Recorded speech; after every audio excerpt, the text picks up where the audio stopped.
We're here now at exercise 4, and what we're going to look at in this exercise is seeing how we can start to fine-tune our track when things don't go 100% according to plan. So I'm going to now pick my footage file, and it's going to be the Rotate Surfboard, and we've got a frame range from 0 to 71. Again, just going to drop my frame offset down to 1 for us and not cache the clip. Frame rate is 25 frames per second, pixel aspect ratio is square pixels, so HD, and no fields. And let's just play in our shot, have a look at that. Now what we're going to be doing in this exercise is actually tracking something into the surfboard here. Now that seems like something we could quite easily do, except the surfboard is shifting at some quite extreme angles, and in fact just turns completely around at some point. So that's going to be exceedingly tricky to track, but let's see how far we can get. Okay, so let's find the best place to start, and that's going to be this middle frame here, so we can see as much of the image as possible. Let's come to my X-Spline tool up at the top, and I'm going to take quite a hefty shape here. There we go, and just really sort of boost it up. Right click and just make those straight edges. There's no real reason for that, it actually just gives us a little bit more on the shape. So give the layer a nice name. I'm going to call this board track, because we're tracking a board, of course. Check our input channel. Luminance, yeah, I think we can stick with luminance. Minimum percentage of pixels used 30, that seems good. Smoothing level 0, because the footage is fairly clean. We're going to turn perspective on, because this again is another one of the sort of classic times where you would use perspective. You've got a flat object, or pretty much flat object in the surfboard, that's moving at fairly extreme angles around there. So there's quite a lot of distortion going to happen here. So perspective distortion there, so that is going to be great for perspective. Large motion, yes. Search area, we'll stick with auto to begin with, and we'll see how it works. An angle, we'll stick with 0 to begin with and see how that works out. And let's just track backwards first. You see it's holding steady. And even when it moves fairly extreme there, it's still looking good. Okay, so I'm happy with that. Let's track it forwards now. I'm going to stop and zoom out just a little bit, because some of our board is going to go outside of the screen in a second. So what we're actually looking for here is that the shape here, our matte shape, remained consistent. So let's take it to a different color.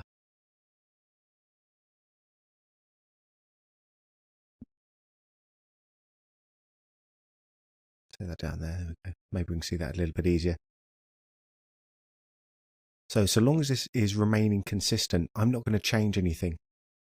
It's only when it starts to break up, which is going to do fairly soon now. Stop. It's going to start to break up soon. Actually, at the moment, it's still looking fairly good. So I'm just going to single point this through. Here we go. You can see it starts jumping now. Excellent. Where it starts jumping, or actually before it starts jumping, it's going to be that frame there, the last good frame. I'm going to come in and I'm going to change this shape up and see if we can get a better result.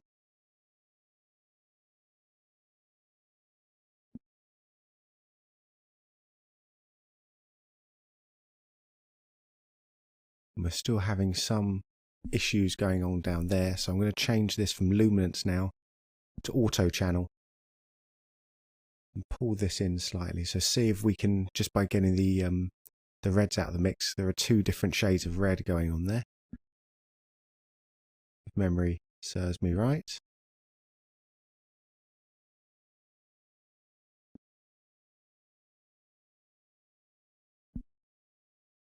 We're we're still not getting a fantastic track there. Let's pull this back in, make this shape smaller. If we make the shape smaller, let's turn the minimum percentages of pixels used up. I'm going to turn my angle up as well. And that starts to help things out. There we go, that's sticking with it a lot better. Coming through and not there, it's not. There we go, so let's come in. It's going to start getting really tricky now. There's a whole load of this detail. A whole load of these stripes are just going to be hidden away very, very shortly.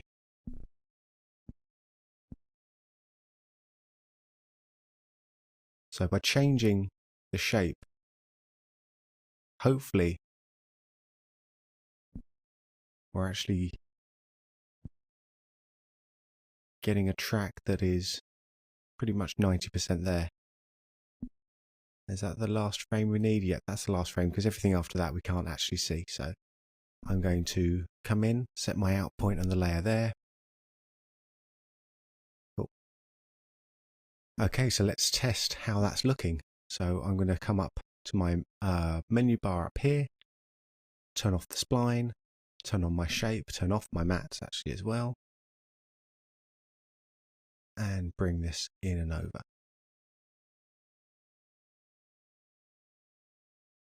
Okay, so let's just make sure that's looking all right. Turn my grid on here. Just make sure the grid's sitting fairly straight on there. Cool, and come in, back over to my insert clip, insert a grid. 16x16 is good. Turn my surface off and hit play backwards. So let's check to make sure that's actually sticking where it's meant to be sticking. Looking pretty good so far.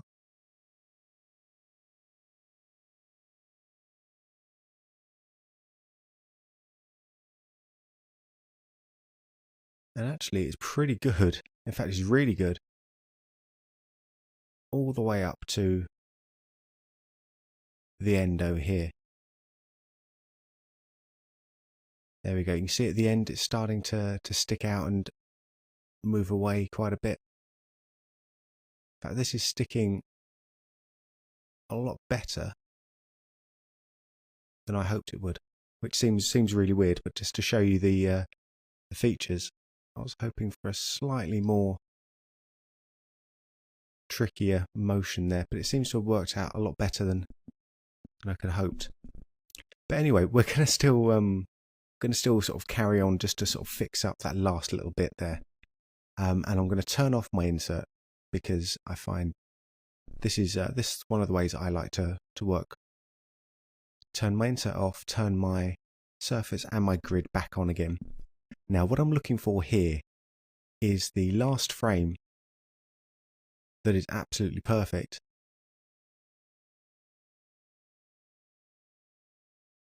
Which is going to be around about here. And then once we've got the last frame that's absolutely perfect, we're going to come in to our adjust track tab down here. So this is the adjust track module we're going to be looking at. Now what this lets us do is it lets us tweak and add keyframes to our to the corners of our surface. So the track is still going to be doing most of the work, but we can use the adjust track to sort of offset certain parts of the track as it starts to go awry. So we have our reference point. So this is basically what we're going to be using to make sure that the track is still on track, or that the shape is still consistent. We can set new reference points and master points here. We'll go through that. We have nudge, so we can start to come up here and just sort of nudge our way into the perfect place. We have some auto nudge stuff which we'll come and look at, and we've got some of the view stuff going on there as well, and of course we can export the tracking data directly from our adjust track. So let's turn on our zoom windows and let's have a look at what's going on here.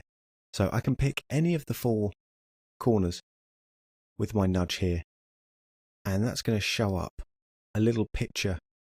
There we go. That's going to show up a little picture of our master frame. Now, the master frame is generally the frame that we came in on. That's why I said that we have to come in on the sort of best frame, our last good frame, because at that point, that becomes our master frame for this particular clip.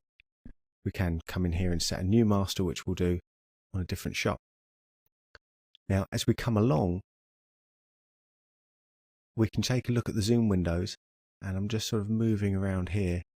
I'm just checking to make sure that our current frame matches that of the master frame. If it doesn't, like it doesn't here, you can see it starts to slip out. What I'm looking for here is the frame of sort of maximum slippage. So the frame where it's most wrong. So that'll probably be this frame right here. Actually, this frame here, which is frame 64. So what I'm going to do is now I can either click and drag this along so they can try and match up. I'll do that for a second. But in this particular instance, that's going to be very difficult to do because, you know, the master frame is just some splodge of pink here. So what I can also do is just sort of try and nudge my frame over to the right here so that it's not sort of slipping out anymore. And now if we come down and have a look down here, because I've got my auto keyframe turned on, it's automatically set a keyframe which is going to change my offset basically from 0 to the few pixels that I needed to. And if everything works out fine,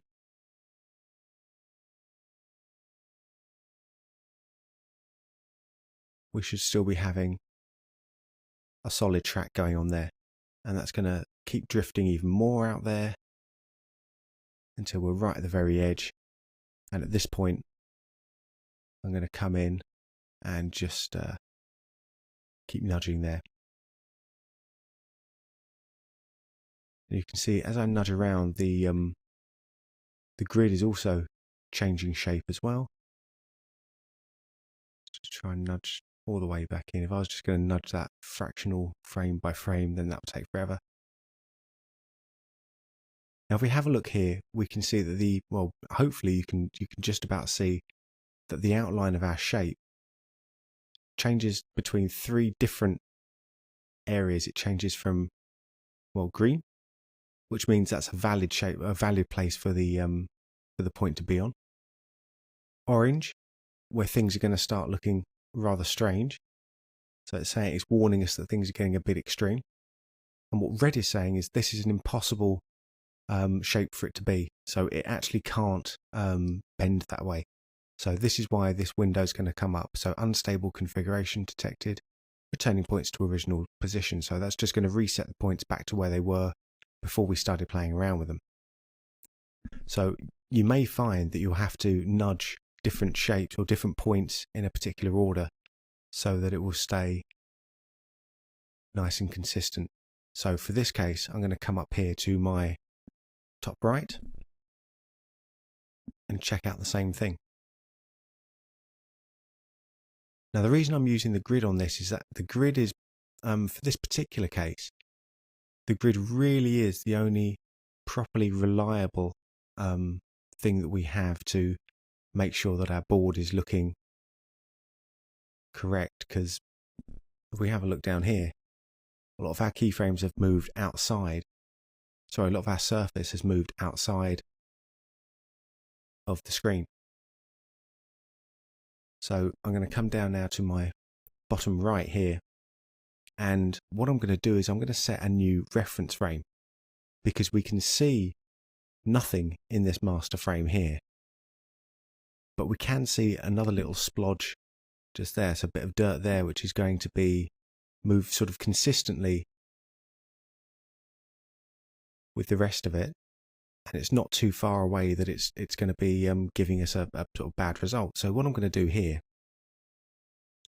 is I'm going to come in and set a new reference, and what that's doing now is separating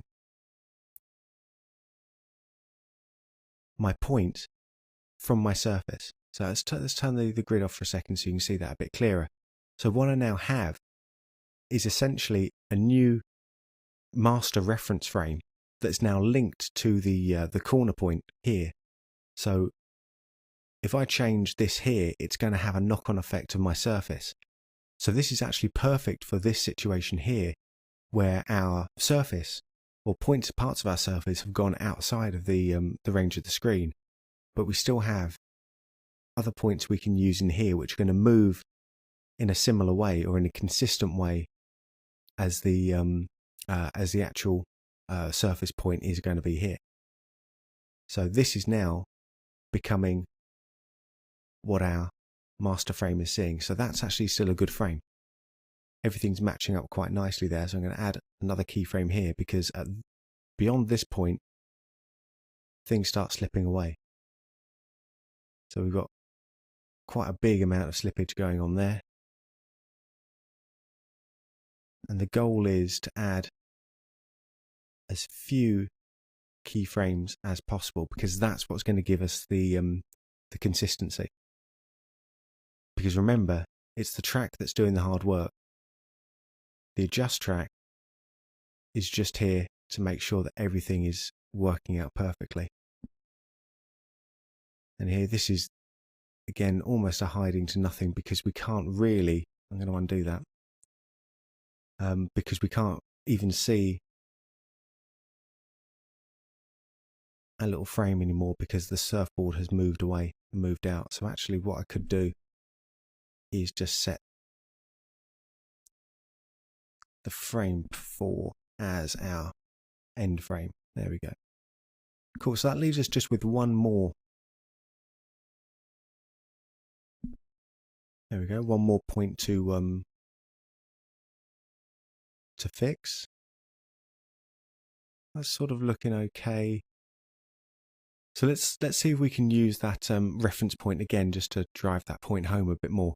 So I'm going to set a new reference point moving forward and come in here and find another bit of dirt. Let's find in between of those two frames there. Of course, now you can see these bottom ones have our reference frames, but they're still attaching to the surface point. So it's a lot easier to use reference frames here than it is to try and just sort of guess and work by eye with what is essentially just a flat bit of colour on the edge, which could almost be anything.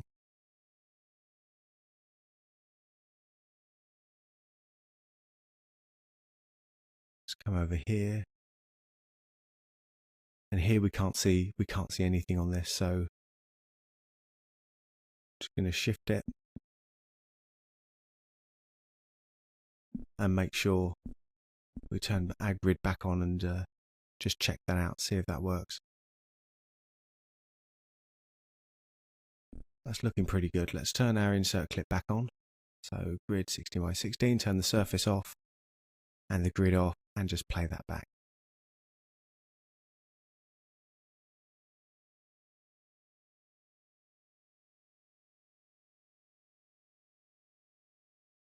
Cool, let's have a little look at what that's doing right at the very end. You can see we've got one little bit of slippage still going on in that corner, so I can just come in here, nudge that in.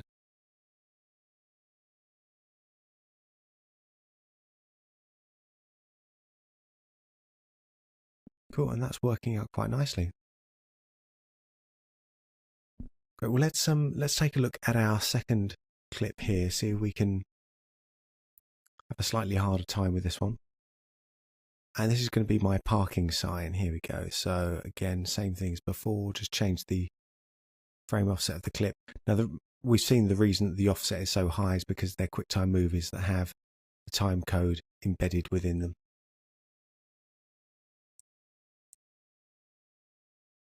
And let's take a quick look at our clip.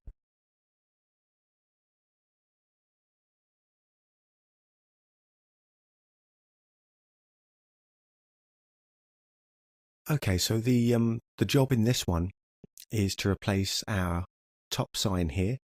You know, the ultimate aim of this would be to change the sign that says parking, I believe it says up there, into something slightly sexier. So for that, we're going to need a decent track. Now, this is going to be slightly more complicated than the last one. We've got many things that are working against us. So for a start, we've got an arm that's blocking out a significant portion of the sign. When that's finished, we've got a great amount of lens flare coming in and blocking out even more of the sign. And we've also got a large amount of change in the camera movement, or in the camera motion there. So we've got quite a significant amount of perspective shift in there as well. So let's see how we can handle this. So we're looking here now for the best frame again. And that's probably going to be around about here, which is frame 16. So I'm going to do what I did last time and come in and draw my first shape. And this is going to be sign track. And let's make sure that we have all of this sorted out first. So we are tracking luminance. Luminance is perfect for this. There's almost no color in it, so luminance is the only thing we've got going. We'll stick with the minimum percentage of pixels used, 30. Motion, we're going to turn perspective on, absolutely here. Large motion, absolutely. Search area, we'll leave that to auto for the time being. And there's no real angle shift until quite near the end, so we're going to leave that stuck to set to 0 and 0 for zoom percentage as well. Now we've got this arm coming in here. So what are we going to do with this? Well, we're going to do the same thing as we did in an earlier exercise and create a track mat. Or in fact, again, as we did in the previous exercises, create a series of track mats. So I'm going to need to very, very quickly create two shapes. I'm going to create one for the upper arm, so upper arm track, and one for the lower arm. That's going to take in the hand as well. Now, we're not using this as a perfect roto spline, at least not yet, so that's why I can be fairly generous with the amount of space that we have outside.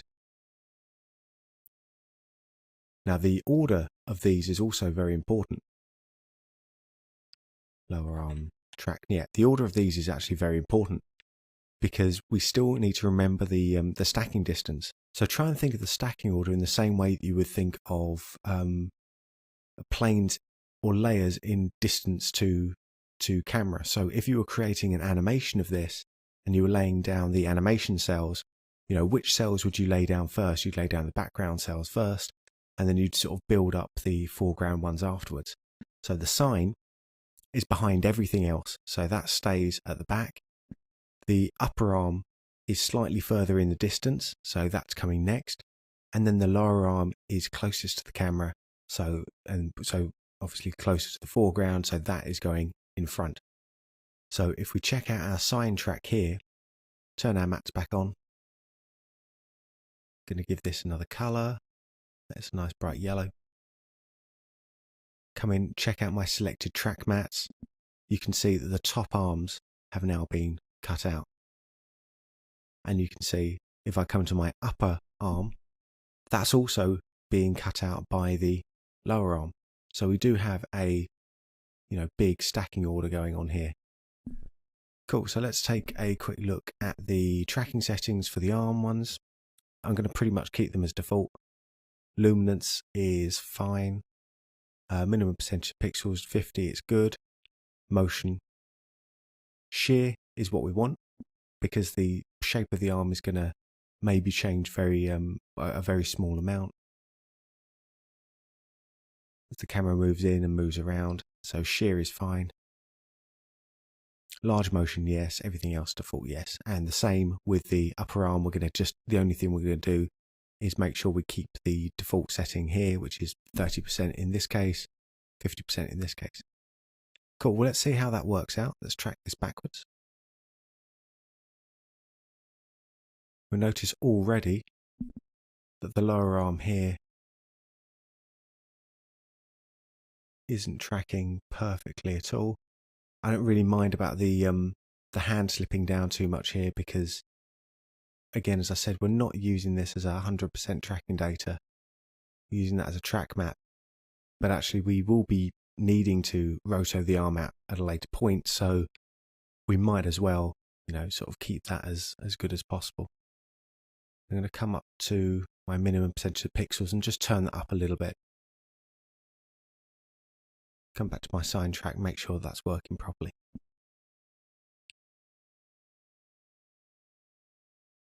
Cool, that's fine. Check out the last frame that was tracked and then track forwards. I'm going to stop here. Now, even though this is slipping a little bit again, we've got the problems with the lower arm. Bring that in just a tiny bit there. Crank up my minimum percentage of pixels again. Come to my sign. The sign's looking good. And track it forward.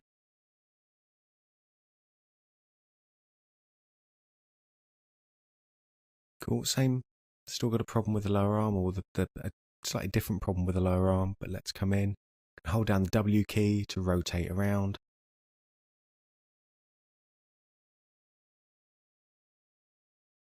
Up a little bit to sort of shape things slightly better.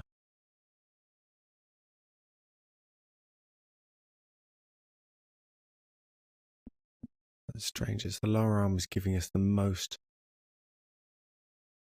hassle at the moment.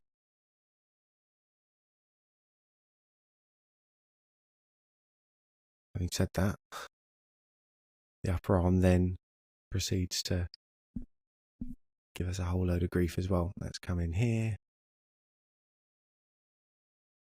Make sure the upper arm is still working right, and let's just retrack those few frames again completely.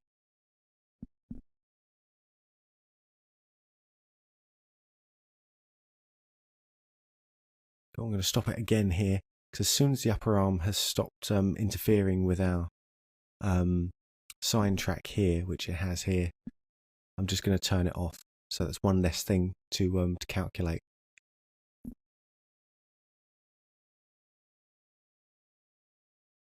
Okay, here we go. Now we need to be on the lookout for a couple of things. But let's our lower arm is still completely messed up again.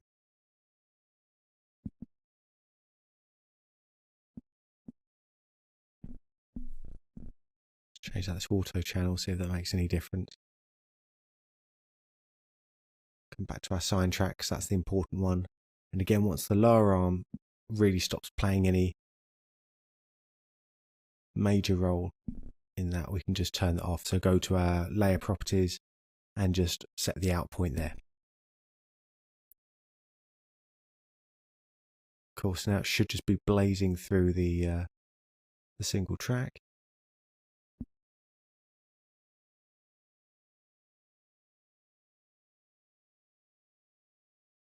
I'll just come in and shrink this down a little bit. We don't need all of this stuff going on outside.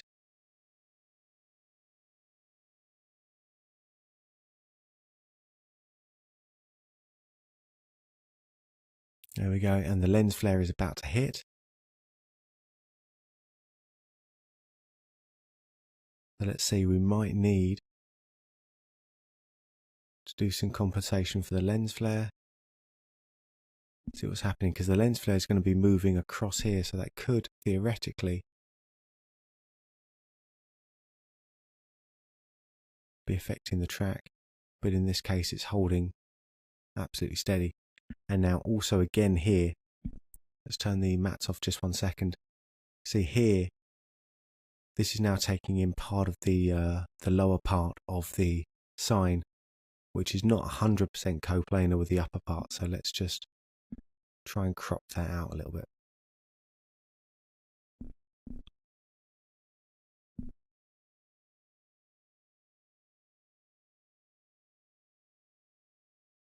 Yeah, and I saw a little jump there. Do you see it?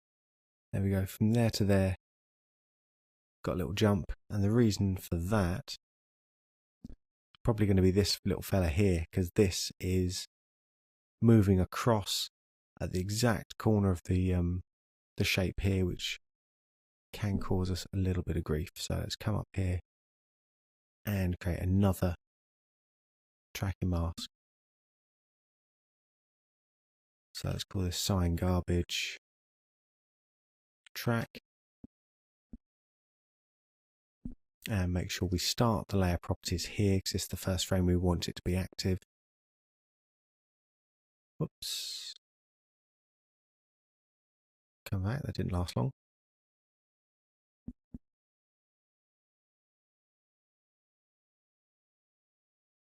Just turn off all of these and just keep translation on, because I think all it's doing is just moving from one side to the other, so we don't need the rest of them.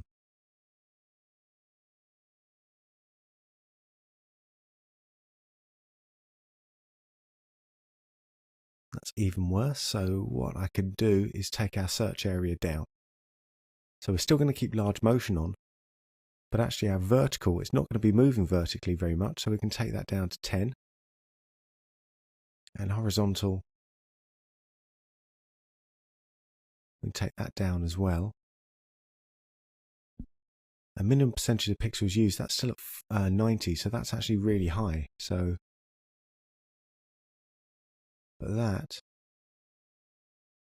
changing the search area, seems to have fixed that particular problem. But has it fixed the main problem we have with the sign? Well, it actually looks like it. Let's track it forwards.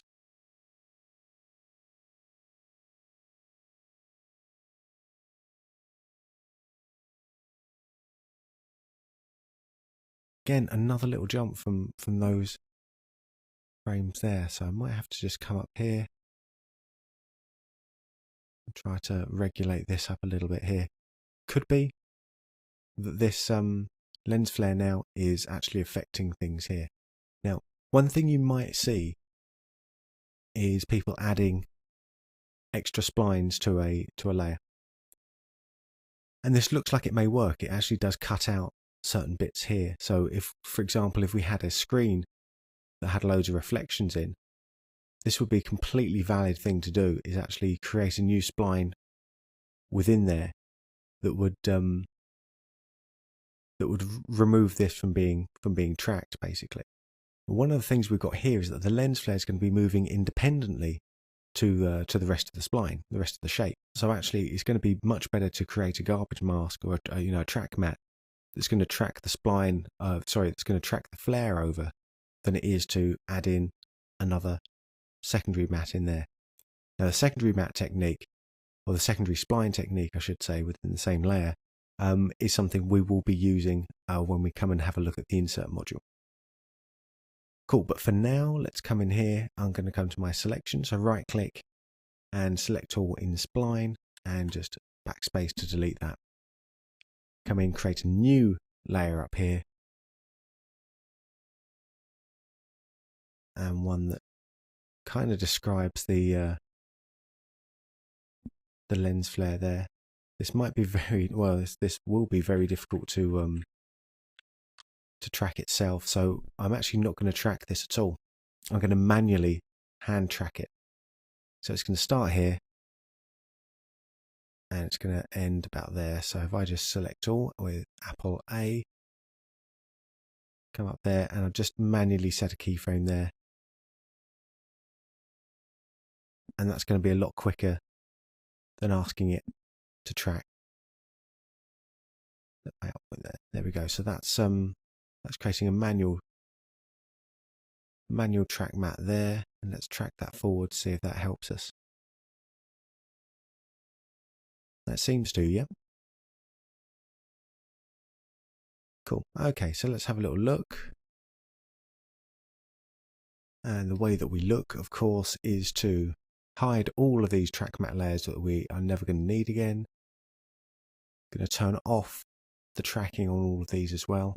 And I'm going to turn off the mattes, turn off the splines, add my surface, come up and find roughly the points that I'm after. It's a really useful time for the old grid again.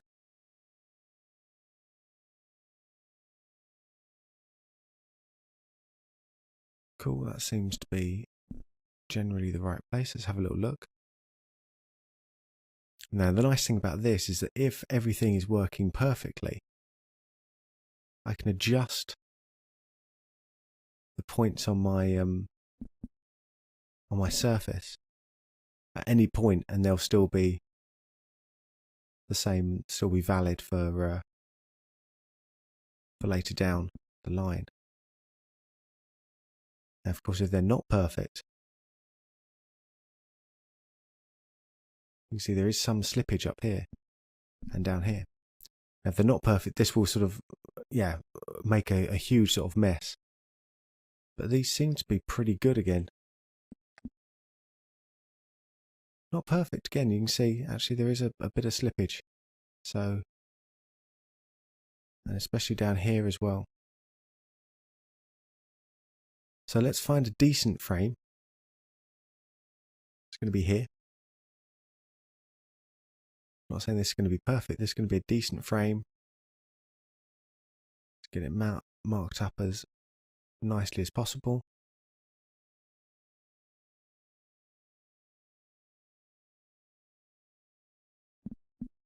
And come in, so let's turn that grid on just to make sure that everything's lined up as nicely as we can get it, and it looks like it is. So let's come to our adjust track here. Cool, and as soon as we've come to the adjust track, it's set our master frame. There we go. We'll start at the top left again.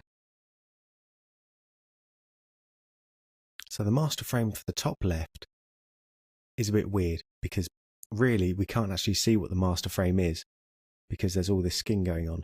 So what I'm going to do is I'm going to try and go back to the first frame where I can see the edge of the sign, which is going to be here. And actually set a new master frame just for this one dot here. If I hit set master all, it's going to change the master frame for all of the points. If I set master here, it's going to just set a new master just for this one point. And it's going to animate from then on. Cool, so now we can see, we check our current frame, check it against the master frame, that should be perfect. And then again, we're going to see some coverage of it. So there's not a lot we can do about that. Just check to make sure that the grid is moving consistently. And let's run through that again. As soon as the hand comes out, it's not quite in the same place. Now, you may have noticed, and you may have already used, the auto nudge here. Now, the auto nudge, there we go, is meant to try and match up automatically the current frame to the master frame. And depending on what type of footage you're working in, you might have better or worse results. Here, it's actually very difficult to match up the master frame with the current frame because it's got different backgrounds in it. It's got different sort of skin in it as well. So that's going to be a bit of a manual job for us. Let's find a frame where it slips. So that's a good frame there. Happy with that frame. Add keyframe. And it slips a little bit there. Let's just bring this down. There we go. I always sort of scrub back and forth once I create a keyframe, just to check the consistency there. Because what I don't want to do is I don't want to keep adding tons and tons of keyframes. If I have to add an adjustment frame on pretty much every frame, then it's going to be quicker for me just to go back and retrack it. You know that the track is fundamentally weak and fundamentally not going to hold up at all. So you just need to, bite the bullet and retrack.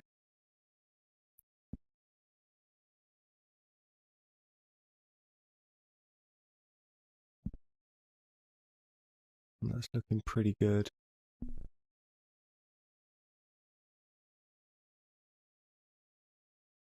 Got some slippage there again. Bring this back. Yeah, some slippage there again.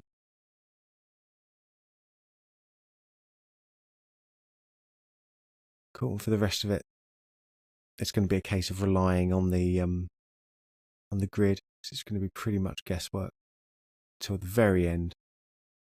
See if we can use our auto there. Hey, the auto works. Almost. Nudge it up just a little bit. There we go. Cool, let's check that back. That's all looking pretty good. And then it's a case of just simply, lather, rinse, repeat on the other frames. Now, again, here is where our corner point of our surface that goes completely out of frame. You can see the current frame just sort of disappears out. Now I'm going to look and check out the grid and make sure that's moving consistently. It is, so I'm not worried about it. If it wasn't, then I'd come in and set a new reference frame and work it from there. And the final one here. There we go, that's great up until there. So add a keyframe there. And it's slipping just as we go outside a frame.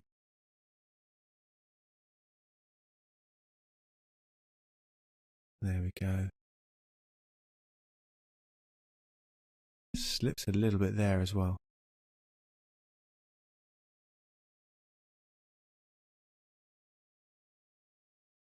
Okay, let's make sure that's consistent. See, the thing is, one of the things I would do is if I have to add another keyframe between two previous keyframes, so like I've just done here, I've gone back a couple of frames and had to add another keyframe in. If that then breaks the movement from the two last keyframes here, then I would delete this final keyframe. So let's just go through that again. So I'm going to just come in here and delete that keyframe there. So I've got two keyframes which are pretty good. There's a bit of drift going on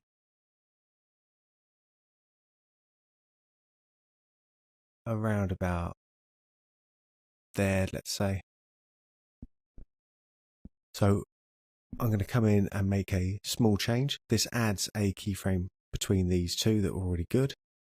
If I have to add another keyframe anywhere between these two now, I would first delete this keyframe and see what's going on, because you really don't want to have hundreds and hundreds of keyframes running along your footage if you can help it at all.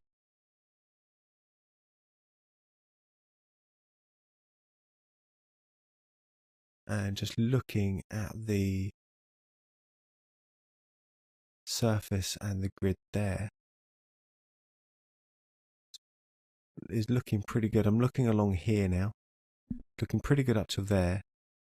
And as we move along here, it starts to slip just a little bit, so I need to just bring that down just a little bit here. You see, as I bring that down, that's edge now moves back on to the other edge of my footage. And here we can see the edges slip just a tiny bit. Bring that down there. Just check out the consistency. That is looking pretty good. Let's turn that off. Insert our logo. Zoom out just a little bit. By pressing the asterisk key on the number pad, you can zoom out so that it fits to fill. And if you press the slash key that's next to it on the number pad again, that will zoom it to 100%. So those are two of the most used viewer shortcuts for you. So let's play that back and make sure we've got no unexpected jumps.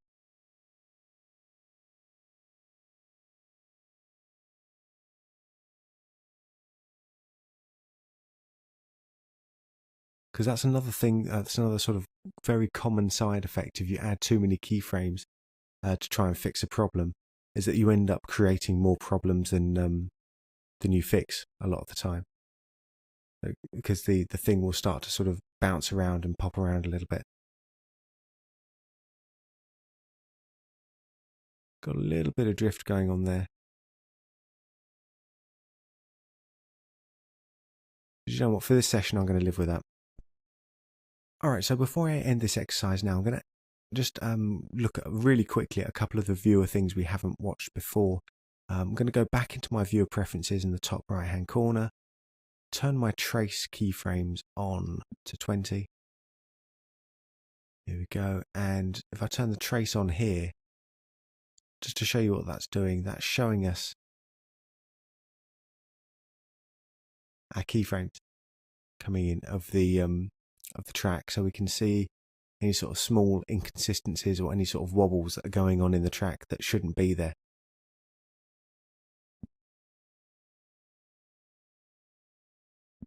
Turn my surface on.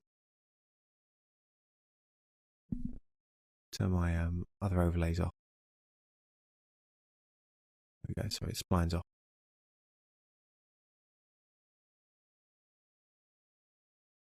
Cool. So this is actually a great way of just checking that you do have sort of consistent motion going on there, because if we had something that was sort of just, you know, one of these was kind of stuck out somewhere in the wilderness, then we know that we've got to come in and sort of just bring that back down and adjust that particular area.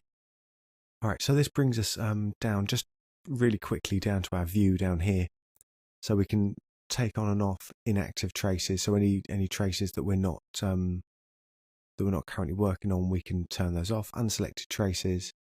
Take a quick look over here.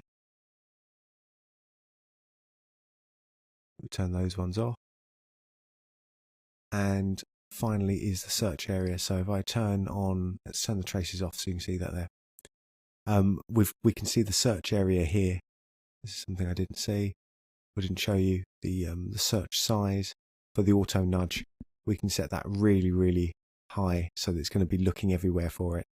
And we can turn on and off the search area that we're looking for. Cool. Finally, we've got another export tracking data down here.